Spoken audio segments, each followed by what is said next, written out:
Hi everyone, Carol Stewart here of Abounding Solutions, the coach for high achieving introverted women, executive, career and business coach, and founder of the High Achieving Women community.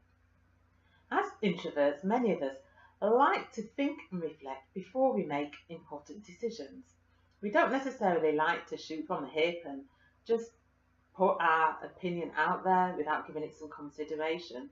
But as leaders, there are times where we have to make those difficult on-the-spot decisions. So I'm going to share 3 tips that will help you when it comes to making those on-the-spot difficult decisions. So tip number 1, buy yourself some time. You may be in a meeting and there's opinions that need to be sought so that a decision can be made. But because you know that you make your best decisions having given careful consideration, buy yourself some time.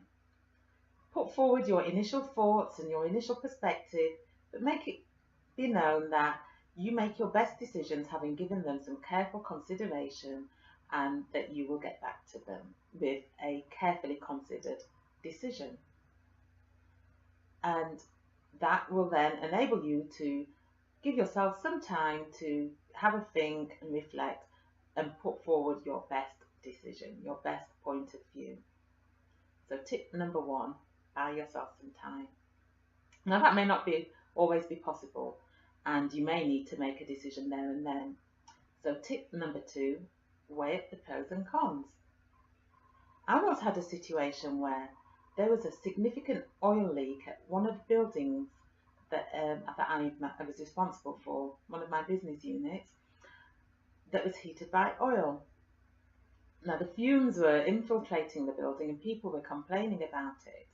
So not being an expert on toxic fuels, I sought advice. And the advice I was given was a bit conflicting. One set of advice was that the fumes are not toxic, so there was no risk to health. Another set of advice wasn't so clear. And so I had to make a decision as to whether to evacuate the building.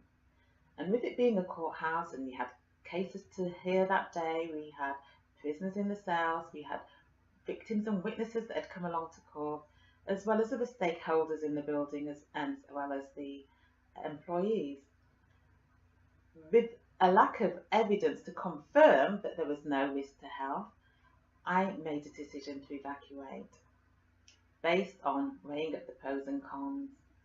And for me, what weighed it in favour of evacuating was that my concern was the health and safety of everyone in that building. That was my paramount concern, and because I didn't have evidence to confirm that it was okay, I made a decision to evacuate. So tip number 2, weigh up the pros and cons.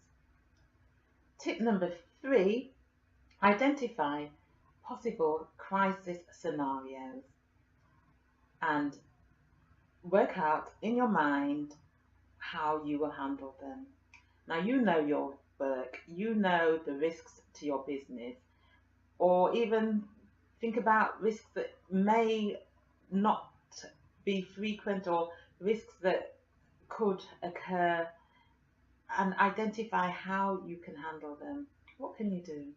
And practice those in your mind, how you would deal with those situations, so that when a real life scenario does come about, having thought it through and reflected on it previously, you will be clearer as to what to do.